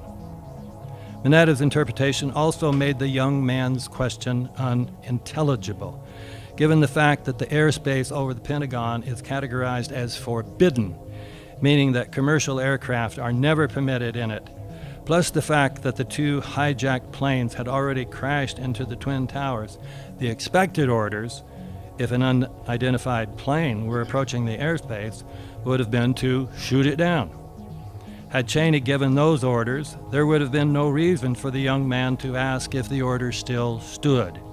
His question made sense only if the orders were to do something unexpected, not to shoot it down. The official story is rendered especially dubious by its claim that the Pentagon was struck by a Boeing 757 flown by Al-Qaeda's Hani Hanjour. As the title of a New York Times story revealed in 2002, Hanjour, who had been taking lessons in a single-engine plane, was known as a trainee noted for incompetence, about whom an instructor said he could not fly at all. And yet on September 11, 2001, before Hanjour had been declared by authorities to have been the pilot of the plane that hit the Pentagon, a Washington Post story said, just as the plane seemed to be on a suicide mission into the White House, the unidentified pilot executed a pivot so tight that it reminded observers of a fighter jet maneuver. Aviation sources said the plane was flown with extraordinary skill. A Post story the following year stated, aviation experts concluded that the final maneuver, American Flight 77, was the work of a great talent. I have 6,000 miles of flight time in Boeing 757s and 767s, and I could not have flown it the way the path was described. If the maneuver could not have been executed by a 757, by one of America's top pilots, it could not have been executed by one of the alleged hijackers. Turning now to United Flight 93. In 2003, NORAD officials told the 9/11 Commission that the FAA reported a possible hijack of United Flight 93 at 9:16. But the 9/11 Commission in 2004 called this incorrect, saying instead, by 10:03, when United 93 crashed in Pennsylvania, there had been no mention to the military of its hijacking. Besides being unbelievable, the 9/11 Commission's claim was contradicted by many prior reports. In his 2004 book, Richard Clark said that during his White House video conference, FAA Administrator Jane Garvey reported that at about 9:35, a number of potential hijacks, which included United 93 over Pennsylvania, had occurred. This conversation occurred while both Donald Rumsfeld and General Richard Myers had been listening. Brigadier General Montague Winfield, who had taken a leadership position in the Pentagon's National Military Command Center, recalled, "We received the report from the FAA that Flight 93 had turned off its transponder, had turned, and was now heading towards Washington, D.C. General Larry Arnold, the commander of NORAD's U.S. Continental Region, indicated in a January 2002 interview that the military learned about United 93's troubles between the crash into the second tower and the attack on the Pentagon. By this time, he said, we were watching United 93 wander around Ohio. He also said that at 9:24, our focus was on United 93, which was being pointed out to us very aggressively, I might add, by the FAA. This report by Arnold, who was involved in the events, differed radically from what the 9/11 Commission claimed, that the FAA never contacted the military about United 93. I've seen the pictures. It looks like there's nothing there except for a hole in the ground. Basically, that's right. The only thing you could see from where we were was a big gouge in the earth and some broken trees. We could see some people walking around in the area, but from where we could see, there wasn't much left. Any large pieces of debris at all? No, there was nothing that you could distinguish that a plane had crashed there. That's really all you see is a large crater in the ground and just tiny, tiny bits of debris. There's been at least one report that the investigators out there, and there are hundreds of them, as I said tonight, have found nothing larger than a phone book. The falsity of the official story about 93 is further suggested by descriptions of the alleged crash site. One television reporter said, "There was just a big hole in the ground. All I saw was a crater filled with small, charred plane parts. Nothing that would even tell you that it was the plane. There were no suitcases, no recognizable plane parts, no body parts." A newspaper photographer said, "I didn't think I was in the right place. I was looking for something that said tall, tail, wing, plane, metal. There was nothing." Debris instead was found many miles away, and much of it was debris that could not have blown there. John Flegel, an employee at Indian Lake Marina, reported that the debris that washed ashore included pieces of seats, small chunks of melted plastic, and checks. Newspapers reported that debris was found in New Baltimore, which was beyond a mountain ridge more than 8 miles from the alleged crash site. Also, although Flight 93 reportedly was carrying more than 37,000 gallons of fuel when it crashed, tests of soil and groundwater at the official crash site found no evidence of contamination. Vice President Cheney's performance on the morning of 9/11, the fact that he gave 2 different accounts of when he got to the PEOC, the bunker under the White House, one of them has to be false, so that he gave, whether or not he gave a true account, we know he gave a false one. Cheney and Rumsfeld were planning for the suspension of the U.S. Constitution when neither of them were in the government at all. And that is a sign, I think, of something gone very strange in this country. So that's, to me, the key area of what's called continuity of government, or COG. Now, the 9/11 Commission report concedes that COG was implemented that day. There are focal points where we know that we need information that is still being withheld. So step one is to get the information out. And that's the whole battle will be won or lost there. If we win the battle to get stuff released, then I think the rest will be, it'll become clear what needs to be done after that. There was a systematic CIA pattern of withholding important information from the FBI, even when the FBI would normally be entitled to it. This pattern is a major component of the 9/11 story, because the behavior of these two eventual hijackers was so unprofessional that, without this CIA protection from the Alex Station Group, they would almost certainly have been detected and detained or deported long before they boarded Flight 77 in Washington. And so, I may add, would have been the other hijackers with whom they had been in contact. A very relevant example is the first World Trade Center bombing of 1993. Relevant because Khalid Sheikh Mohammed, the alleged mastermind of 9/11, was one of the 1993 plotters as well.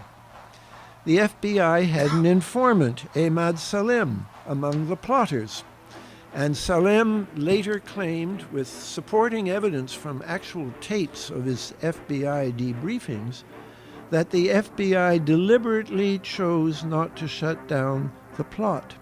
We was start already building the bomb, which is went off in the World Trade Center. It was built by supervision from the Bureau and the GA, and we was all informed about it, and we know that the bomb start to be built.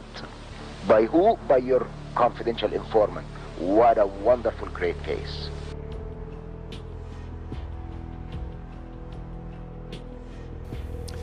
We know from many accounts of the Bush administration that there was also another powerful pro-war consensus within it, centered on Cheney, Rumsfeld, and the so-called cabal of PNAC, the Project for the New American Century, that before Bush's election had been lobbying vigorously and publicly for military action against Iraq. We know also that Rumsfeld's immediate response to 9/11 was to propose an attack on Iraq, and that planning for such an attack was indeed instituted on September the 17th. I've called these events deep events, events with a predictable accompanying pattern of official cover-ups backed up by amazing media malfunction and dishonest best-selling books. Some of these deep events, like the Kennedy assassination and 9/11, should be considered structural deep events because of their permanent impact on history. It is striking that these two structural events, the Kennedy assassination and 9/11, should both have been swiftly followed by America's engagement in ill-considered wars. The reverse is also true. All of America's significant wars since Korea, Vietnam, Afghanistan twice, once covertly and now overtly, and Iraq, have all been preceded by structural deep events. America, I argue in my latest book, has become dominated by a war machine in Washington, a war machine that has been building incrementally since Eisenhower warned us about it in 1961.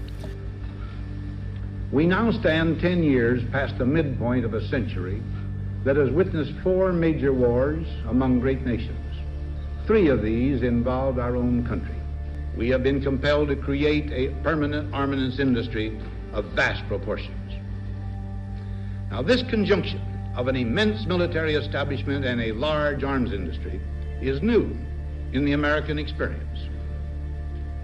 In the councils of government, we must guard against the acquisition of unwarranted influence, whether sought or unsought, by the military-industrial complex. The potential for the disastrous rise of misplaced power exists and will persist. We must never let the weight of this combination endanger our liberties or democratic processes. This tragic event of 9/11 was used as a pretext and justification to wage war on an impoverished country in Central Asia. Anybody who has a minimal understanding of military planning will know that you don't plan a large-scale theater war in a matter of 4 weeks. It takes several months and sometimes years to prepare a war of that size. So that the war on Afghanistan was in the pipeline well before 9/11. If Al-Qaeda is behind these attacks, who is behind Al-Qaeda? And I knew from the research I'd conducted on Yugoslavia in particular, but going back to the Soviet-Afghan war, that Al-Qaeda was an intelligence asset of the CIA, and this was amply recognized in numerous documents. And the response of the U.S. intelligence community was, yeah, we supported him, but he went against us. We were the sponsors of Al-Qaeda. It was for a good cause. It was to fight the communists in the Soviet-Afghan war, and we sent in the Mujahideen. We trained them in these CIA camps in Afghanistan and Pakistan. We set up the religious schools, the madrasas. We then contracted with our friends in Saudi Arabia to send in Wahhabi missions into Afghanistan to train these people. The concept of the jihad was born as a consequence of the Soviet invasion of Afghanistan. And who gave them the arms, the aid, and the financial support to fight against the Soviets? A lot of countries did, because if the Soviets had won, it would have been even worse. Unless you believe that the Soviets should have been assisted or permitted to win. We don't deny for a minute that we helped the Mujahideen resist the Soviets in Afghanistan. But it was the invasion of Afghanistan that precipitated the consequences which we see in that part of the world to this day. Many people, including some of your own colleagues, claim that Dr. Brzezinski is the one who was mainly responsible for the start of the Afghan jihad and as a consequence the rise of the Islamic fundamentalist movement. There are a lot of people in the world who interpret everything that happens in the most dramatically conspiratorial terms. Bin Laden's whereabouts have always been known. Why? Because Al-Qaeda is a CIA intelligence asset and has always been an intelligence asset and continues to be an intelligence asset. We see Al-Qaeda in Iraq, then we see Al-Qaeda in Yemen, Al-Qaeda in Africa. We had subsidiaries of Al-Qaeda virtually everywhere, you know, and wherever the United States needed to intervene militarily, they used the pretext of Al-Qaeda in Yemen or Somalia or wherever, under different names, corroborated by media reports, etc. And in all cases, I can assure you, these are instruments of US intelligence, or MI6, or Mossad, and there's a collaboration between them. 9/11 has unleashed a roadmap of war and destruction. We are at the crossroads of the most serious crisis in modern history. I think that's not an understatement. The war on terrorism is part of that process because it gives a justification to wage war on humanitarian grounds, so that you wage the war not against countries, but against what they called non-state entities. All this has permeated the consciousness of millions of people. It's created an atmosphere of fear and intimidation, which was then coupled with the coded alert, the color-coded alerts, and Homeland Security, and so on. It was a pretext to wage a war without borders, which in essence is a war of conquest, and it was also a pretext to implement far-reaching changes at home through the Patriot legislation, through national security, protection of borders, and so on and so forth. If the war on terrorism is no longer accepted and doesn't have its legitimacy, the whole construct, military doctrine, collapses like a deck of cards. And that's why 9/11 truth is so important. Thinking about elite political crime, and recognizing that we don't classify it and study it. When I looked at the literature in political science on Watergate, Iran-Contra, crimes like that, they treated them as exceptions, as something that rarely happened, and when they did, the elites were just misbehaving. But the more I looked into it, I realized, well, these are fairly common events. They're not often investigated, but they're pretty well known, and they're fairly common. And so I started studying this kind of criminality as a type of crime, like white-collar crime or hate crime, and I classified it, and I began collecting examples of it, and 9/11 fit the pattern. The investigation did not include any consideration of controlled demolition. Nobody looked in the debris for explosives or incendiaries. That, to me, indicated what's called guilty knowledge in criminology, that somebody didn't look because they knew that there would be something to find.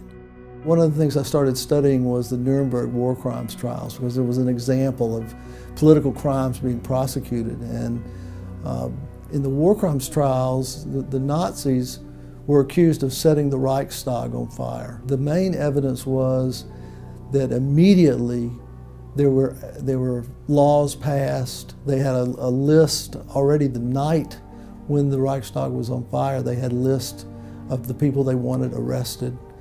And this was considered to be proof. And I thought, well, you know, it's the same way with 9/11. There was an agenda already there, and it was rolled out immediately after the events, which suggests that there was foreknowledge and complicity to provide a pretext for these wars in the Middle East. The idea of conspiracy being an irrational belief, the idea of conspiracy is a sound legal concept. We use it all the time.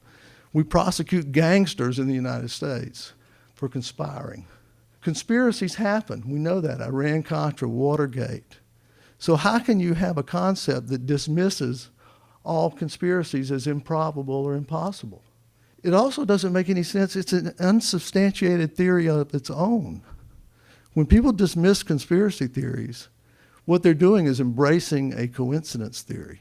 They're assuming that all these things, yeah, they didn't catch the hijackers getting on the planes, and yeah, there was a group of elites who said we needed to have a new Pearl Harbor, and yeah, there were all these war games going on at the time, and yeah, the buildings fell, all coincidental, all coincidences. So what's going on is you have an unsubstantiated theory that's being smuggled in with this pejorative term. But it is the opposite of the way we think about most crimes. If there was a man who married a wealthy woman and the woman died of a freak accident, and then he married another wealthy woman and she died of a freak accident, we would say, this guy's killing his wives. We would certainly suspect that. We would interrogate him. We want to know, where were you when she died from the freak accident? It would be our automatic response.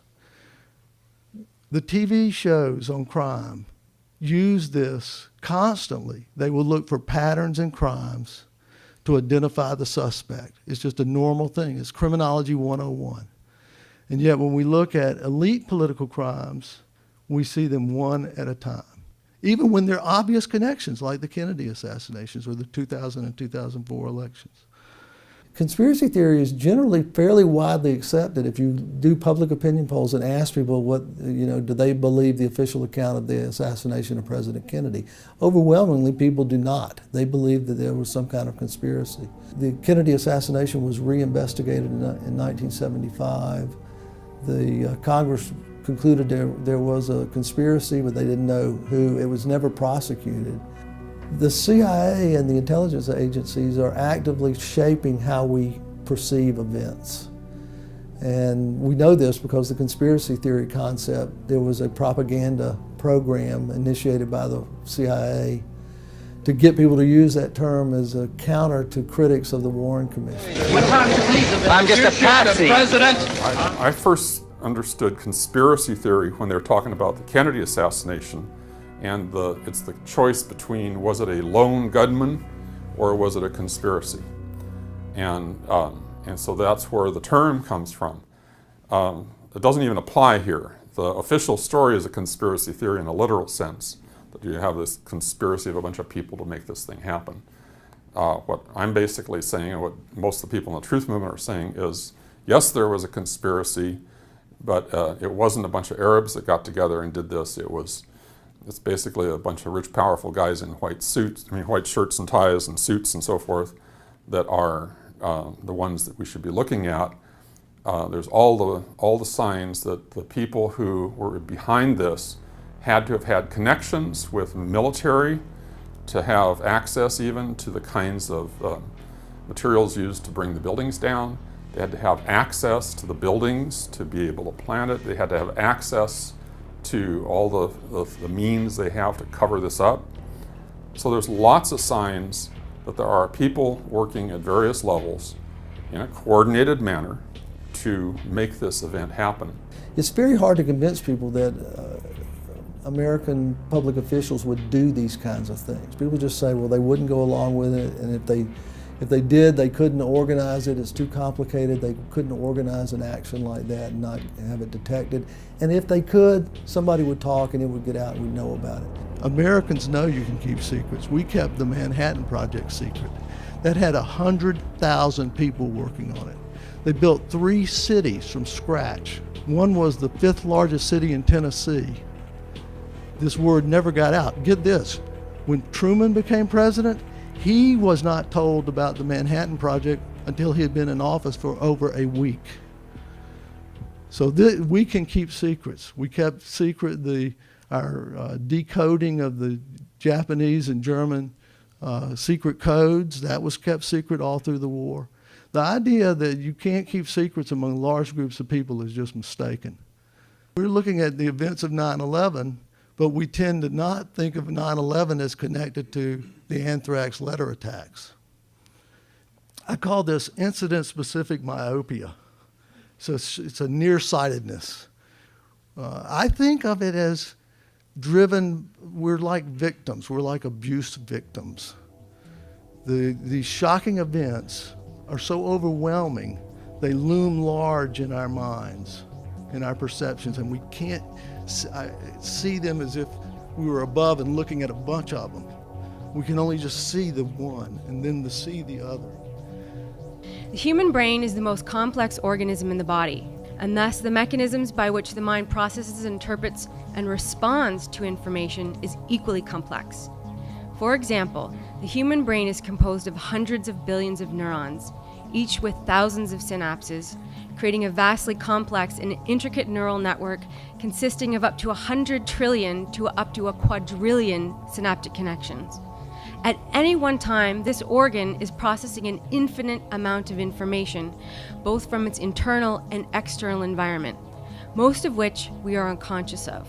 However, it is often that information, of which we are largely unaware, that has the most significant influence over our thoughts, feelings, and behaviors. Even those thoughts, feelings, and behaviors that we adamantly believe to be consciously determined. We assume that when we are looking at something, we are consciously analyzing it based upon the visual information that is entering the brain from the eyes. But this is not entirely accurate. In fact, visual stimuli transduced by the rods and cones in the eyes and sent by electrochemical signals to the central nervous system via the optic nerves does not go directly to the occipital cortex, which is the primary region responsible for processing visual information. Instead, it first goes to the lateral geniculate nucleus of the thalamus, another region of the brain that is a part of the limbic system and important to emotional arousal. To put this in simpler terms, this means that you can experience an emotional reaction to something before you are consciously aware that you have even seen it, which in turn then affects how you see it. Alternative explanations of political assassinations, terrorist attacks, and other national tragedies that differ from official state accounts are sometimes dismissed by the general public because they evoke strong cognitive dissonance, a psychological phenomenon which occurs when new ideas or information conflict with previously formed ideologies and accepted beliefs. In psychology, a false belief generally refers to one that has been manipulated, often purposely and outside of the person's awareness, and sometimes in a very specific direction or misdirection. The use of repression and terror, including threats of censorship, suppression of information, imprisonment, and torture by leaders to silence political opponents and dissidents, is not exclusive to authoritarian states. Such tactics can also be employed by leaders of democratic states, a fact that can be difficult for people to acknowledge, especially if it is not consistent with their belief system. Although some people may harbor cynicism about bureaucrats and politicians, most do not want to believe that public officials in general, and especially those at the highest office, would participate in election tampering, assassinations, mass murder, or other high crimes, especially in democratic societies. Protecting democracy demands that citizens must be made aware of how they can be manipulated by government and media into forfeiting their civil liberties and duties. Information vital to protecting citizens from crimes against democracy orchestrated by the state, as history has repeatedly demonstrated, can happen particularly in times of disaster, collective shock, and national threat. I believe in human curiosity and human intelligence, and there's a limit to how long people can go on thinking that one bullet inflicted 7 wounds on 2 different people in the presidential car in Dallas in 1963. That sort of thing slowly becomes ridiculous because of what's being called paradigm shift.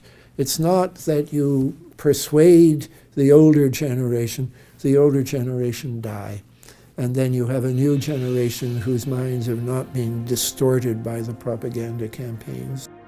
The mainstream media are, in a sense, digging their grave by adhering to a position on conspiracy theories which they could get away with back in the days of the Kennedy assassination because they monopolized American access to information.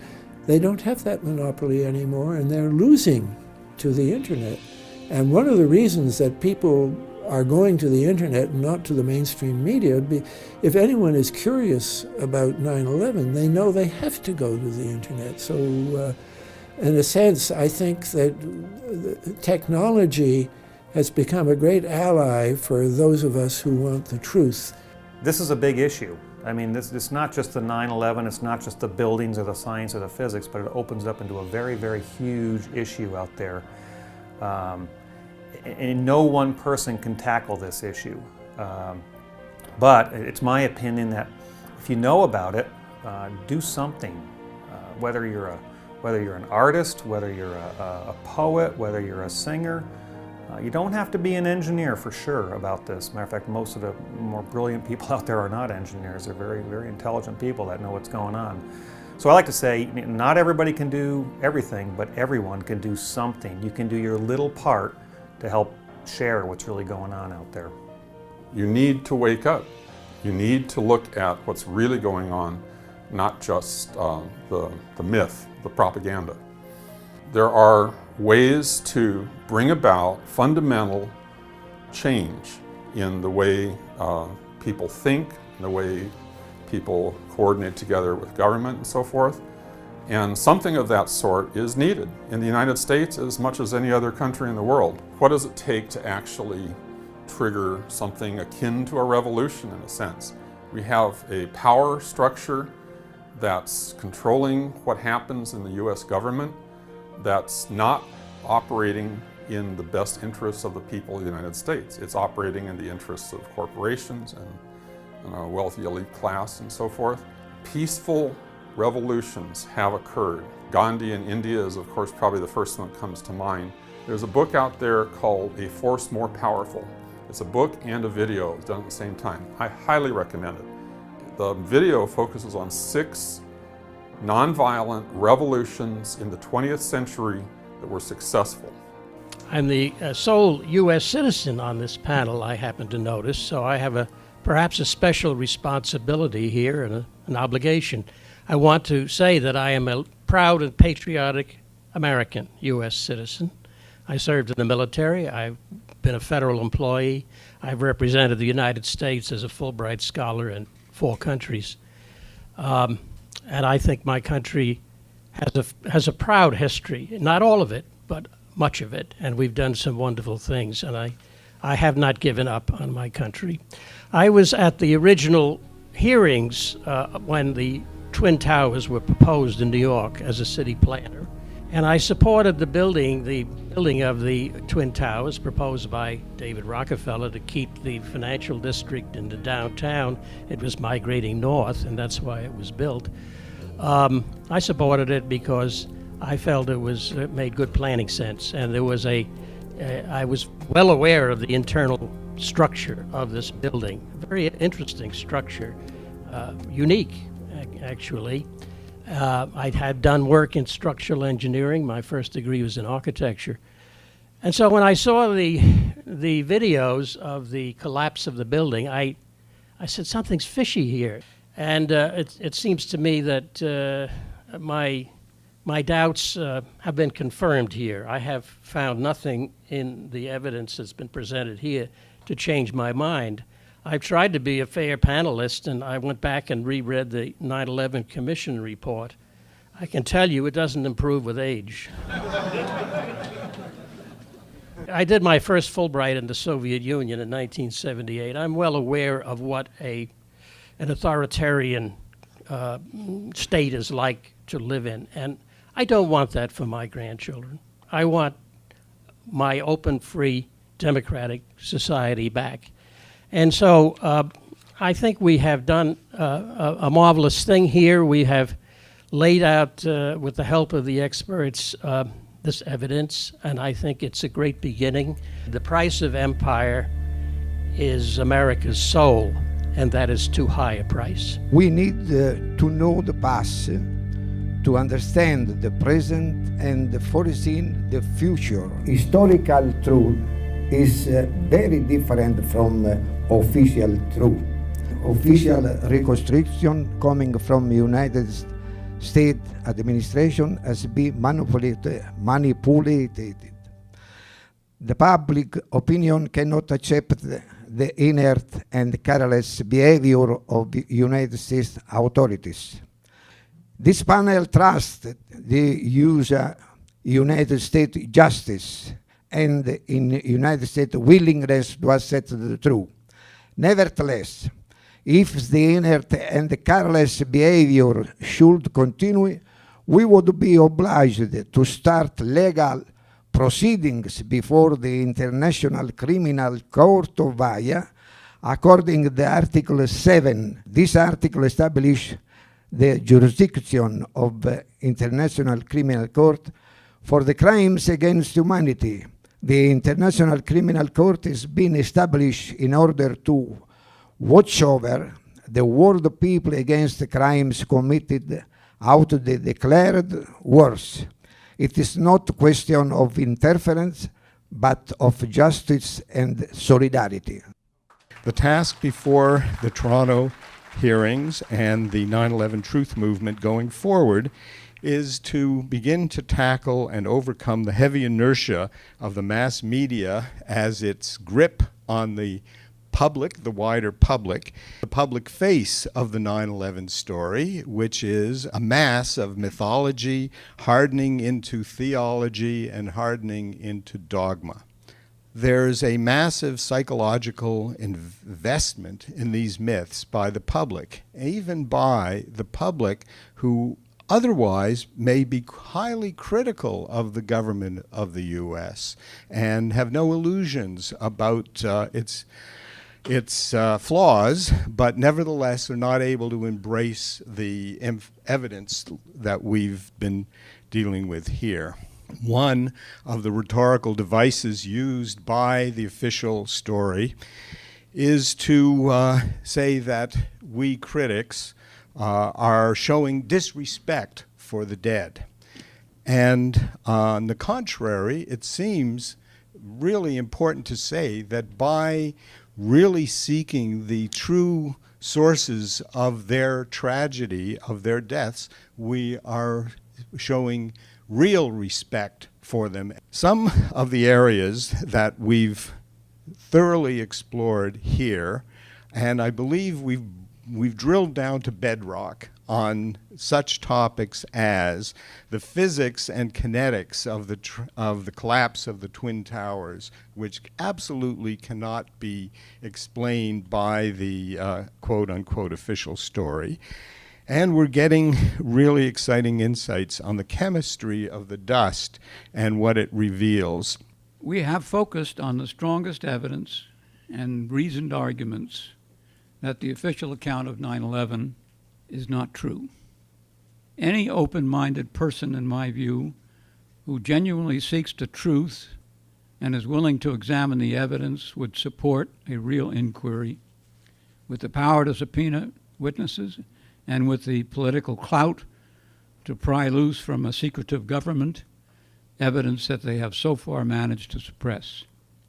Our success may depend on more progress in changing public perceptions, and that depends on our ability to open minds to the disturbing evidence that some part of our democratic state is guilty of mass murder of its citizens. And on this point, there are serious obstacles to overcome. We really want to begin a long process of rebuilding trust in the democratic state in the only way it can be done within the law, by opening the government to the legitimate needs of its citizens to know and to see and to be heard.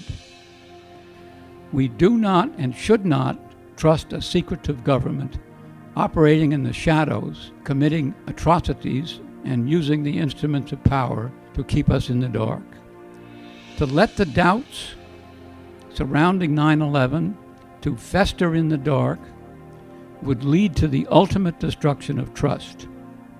We should be a movement to rebuild trust through real inquiry. It cannot be achieved through a foreign power or an international body. If it is to be our rebirth, we have to be the fathers and the mothers. We have given witness to science here these last few days, for it has been on trial for 10 years. We are not a grand jury, nor do we convene here under any other statutory authority. We are not a conference or an academic proceeding, and yet we have heard here a great deal of scholarship never before assembled quite like this. We are something new, something combining many things. Each of these witnesses, with a score of others doing likewise here, step from privileged place into the auger of history. Like Galileo, they glimpse the redemption that God, him, her, itself, willing, others might someday do likewise, made the mysteries explicable to us all. No one faithfully viewing these hearings can be unchanged by them, as the panelists gave testament just now. This alone makes this event an unconditional success. But although we know the institution exists nominally to indict the crimes proved here, those institutions have turned against us. Where science is converted into fiction, what can we expect for civil liberties? Where bodies in motion, otherwise governed by universal laws, can be held in contempt, as with physical mass made unencumbered by those pesky laws of thermodynamics. But when the mass media and every other institution of the land are willing to play along with contempt for laws of the universe, we've got more fundamental problems. I know that headlines will never be enough. I think all of us know that. But one thing I know for certain, although so many of them want free people thinking otherwise, we who are free are not lone wolves, not now and not ever. Something other than physical laws binds us together now, us who gave witness to these testaments here, so wonderfully done. We might be exiles from the matrix of received wisdom from a pliant media. Here's to hoping soon for a world full of exiles.